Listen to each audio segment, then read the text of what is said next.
बिस्मिल्लाहिर्रहमानिर्रहीम। अस्सलाम वालेकुम everyone. I hope you all are fit and fine. और फिर आज जो है वो हम एंजाइम चैप्टर जो सेकंड है फर्स्ट ईयर क्लास का, उसके हम एमसीक्यू सॉल्व करने वाले हैं। The first MCQs is which of the following statement is true और अबाउट एंजाइम कैटालाइज्ड रिएक्शन। कौन सी स्टेटमेंट है जो एंजाइम की ट्रू हम कंसीडर करेंगे एट एंजाइम कैटालाइज्ड रिएक्शन के लिए। तो पहला जो ऑप्शन है वो कहते थे reaction is faster than the same reaction in the absence of enzyme. ये तो बिल्कुल गलत है। हमने एंजाइम चैप्टर हमें पढ़ाई हम इसीलिए जाता है क्योंकि ये हमारे एंजाइम जो है ना वो हमारे रिएक्शंस को स्पीड अप करते हैं, यानी एंजाइम के एब्सेंस में तो कोई केमिकल रिएक्शन फास्टर हो ही नहीं सकता, ये गलत है। दूसरा कहता है कि the free energy change of the reaction is opposite from the reaction in the absence of enzyme. ये भी गलत है। कहता है फ्री एनर्जी चेंज होता है जो रिएक्शन का, वो हमेशा अपोजिट होता है एंजाइम के एब्सेंस में। ये भी गलत है। करेक्ट क्या होगा कि अगर एंजाइम जिस डायरेक्शन में होगा उसी डायरेक्शन में केमिकल चेंजेस भी होंगे। चलो सी ऑप्शन देखते हैं। वो कहता है the reaction always goes in the direction towards the chemical equilibrium. Reaction कहाँ जाता है? रिएक्शन वहाँ जाता है जहाँ पे केमिकल इक्विलिब्रियम होता है, यानी इसका करेक्ट ऑप्शन जो होगा वो सी होगा। चलो दूसरा है the active site of an enzyme is the region that dash. हमें पता है कि एक्टिव साइट क्या होती है? वो साइट जिसमें हमारा एंजाइम फिट आता है, यानी कैटालिटिक साइट भी हम जिसे कहते हैं। और इस एक्टिव साइट के दो पार्ट्स हमने पढ़े हैं, एक बाइंडिंग साइट और कैटालिटिक साइट। तो यानी इसमें आएगा बी, क्योंकि तमाम आप एमसीक्यूज़ के ऑप्शंस पढ़ेंगे वो करेक्ट नहीं होते। बी इसीलिए करेक्ट होता है। वो कहता है कि is involve in the catalytic reaction of the enzyme, यानी ये इन्वॉल्व होता है किसमें? Catalytic reaction. बेटा अगर आपने पीछे पढ़ा भी होगा उसमें भी कहता है कि एंजाइम जो है ना वो क्या होता है, इसकी एक्टिव साइड हमेशा जो है ना वो डिवाइड होती है बाइंडिंग में और कैटालिटिक में। तो पीछे पढ़ लीजिएगा, ये पूरा लिखा हुआ है। और फिर कहता है according to the induced fit model जो कॉशलैंड ने दिया था, वो कहता है कि of enzyme catalyses which of the following is correct. हमें पता है कि इंड्यूस्ड फिट मॉडल कॉशलैंड ने दिया था और उसने कहा था कि जब कोई भी सबस्ट्रेट एंजाइम पर अटैच्ड होता है तो फिर सबस्ट्रेट में कन्वर्ट हो जाता है, पर एंजाइम जो है ना वो उस अपनी शेप चेंज करता है सबस्ट्रेट को अटैच करने के दौरान, यानी वो जब सबस्ट्रेट लेता है तो अपनी एक्टिव साइट को चेंज करता है। अब इसमें चारों में आप देखें तो डी ऑप्शन करेक्ट है। आप फर्स्ट पढ़ेंगे वो बिल्कुल उसकी स्टेटमेंट से नहीं मिलता, दूसरा पढ़ेंगे वो भी नहीं मिलता, तीसरा वो भी नहीं मिलता, चौथा कहता है the binding of the substrate changes the shape of the enzyme. आपने ये स्टेटमेंट पढ़ी है कि कॉशलैंड बताता है कि एंजाइम की जो शेप होती है वो चेंज होती है। ये चौथा जो है ना वो हमें बता रहा है कि डी ऑप्शन जो है ना वो बिल्कुल स्पेसिफाई कर रहा है, करेक्ट ऑप्शन को बता रहा है कि इसका थर्ड एमसीक्यू इसका ऑप्शन डी होगा। ठीक है। अब एक और एमसीक्यू हो जाता है, कहता है कि which curve represent the behaviour of an enzyme taken from a bacterium that lives in a hot spring. अच्छा, अब ये बात जो है ना आपकी बुक के पेज नंबर आई थिंक किस पे, हाँ बुक के पेज नंबर 33 पे लिखी गई है।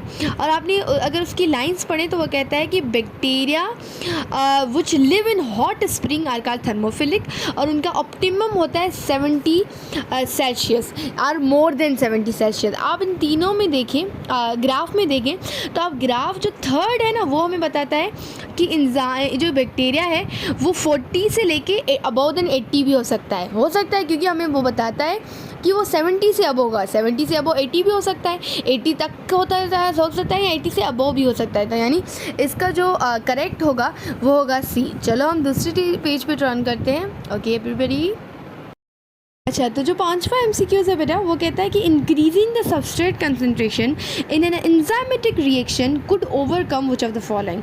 अब कहता है कि अगर हम एंजाइम में सबस्ट्रेट की कंसंट्रेशन बढ़ा दें तो आपको पता है क्या होगा, सबस्ट्रेट की कंसंट्रेशन बढ़ने से एंजाइम की एक्टिविटी भी बढ़ेगी, लेकिन अप टू सम सेचुरेशन तक उसकी एक्टिविटी बढ़ेगी, फिर वो आगे फर्दर उसमें कुछ भी नहीं होगा, वो स्टॉप कर देगा रिएक्शन।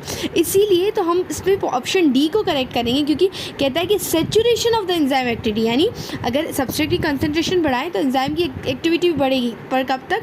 सेचुरेशन तक। चलो जो छठवां है वो कहता है कि competitive inhibitors block the entry of substrate into the active site of an enzyme.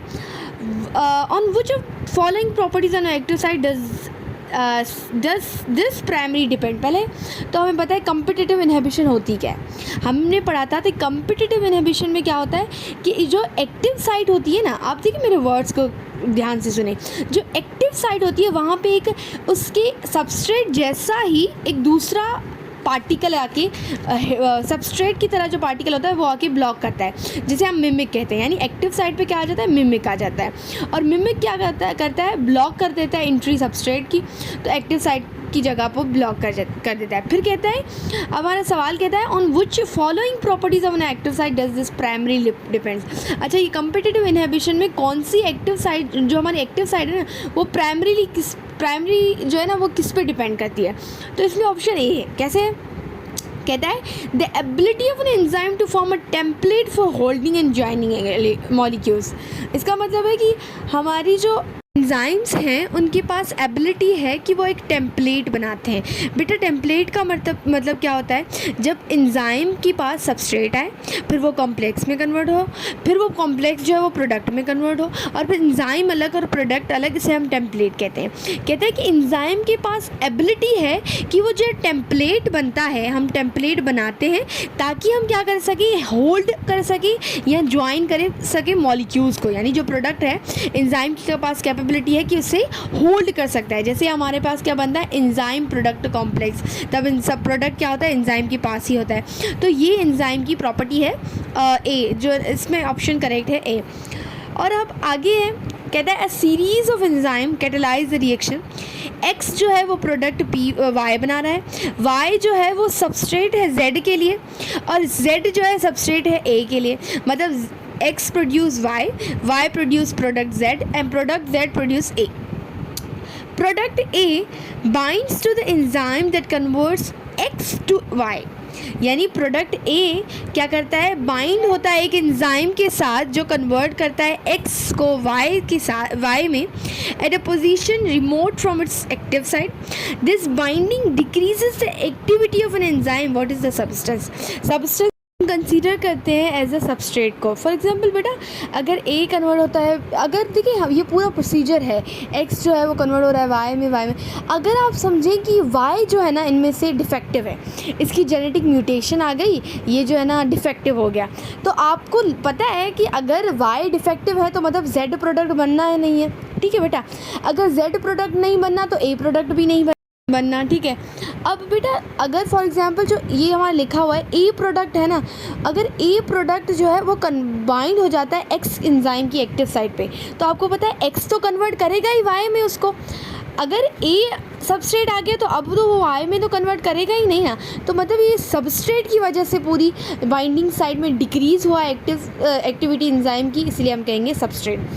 चलो ये जो है ना, अब दूसरा आगे बढ़ते हैं। वो कहते हैं कि an enzyme is added to a solution where substrate and product are in equilibrium, what would occur. ये तो बिल्कुल सिंपल है, अगर दोनों अगर कहते हैं सबस्ट्रेट भी इक्विलिब्रियम है, प्रोडक्ट भी इक्विलिब्रियम, इसका मतलब क्या, कुछ भी रिएक्शन नहीं होगा, दोनों इक्विलिब्रियम में ही है, तो इसका मतलब ये होगा nothing, the reaction would stay in equilibrium. यानी तो रिएक्शन क्या होगा, वो इक्विलिब्रियम में ही रहेगा, उस पर क्या कोई इफेक्ट नहीं पड़ेगा।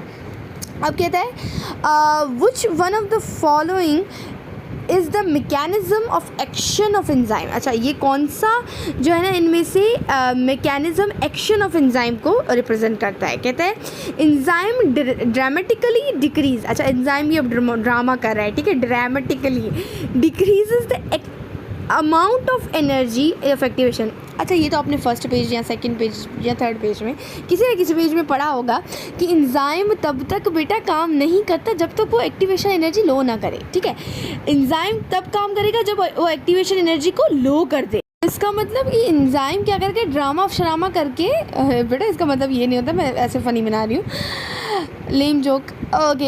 एंजाइम जो है वो ड्रामा श्रामा करके क्या करेगा, जो मैकेनिज़्म उसका एक्शन ऑफ एंजाइम है, पूरी उसकी जो मैकेनिज़्म है उसमें क्या करेगा, वो एक्टिवेशन एनर्जी को डिक्रीज़ करेगा ताकि एंजाइम की एक्टिविटी अच्छी हो, बढ़ती जाए। चलो अब लास्ट एंजाइम। अच्छा बच्चा पार्टी, अब जो है ना हम अपनी लास्ट डेस्टिनेशन पॉइंट पे पहुंच गए। लास्ट एमसीक्यूज़ है, वो कहता है कि how does a non competitive inhibitor decrease the rate of an enzyme reaction. बेटा हमें पता है कि नॉन कॉम्पिटिटिव इनहिबिटर कैसे डिक्रीज़ करता है, क्या करता है वो एलोस्टेरिक जो एक प्रोडक्ट होता है ना, वो क्या सबस्ट्रेट होता है, वो एलोस्टेरिक साइट पे, यानी एक ऐसी साइड, एक एक्टिव साइट के अलावा जो साइट होती है उसे हम कहते हैं एलोस्टेरिक साइट। तो जो सबस्ट्रेट होता है वो एलोस्टेरिक साइट पे अटैच होता है, इसी वजह से एंजाइम की एक्टिविटी डिक्रीज़ हो जाती है।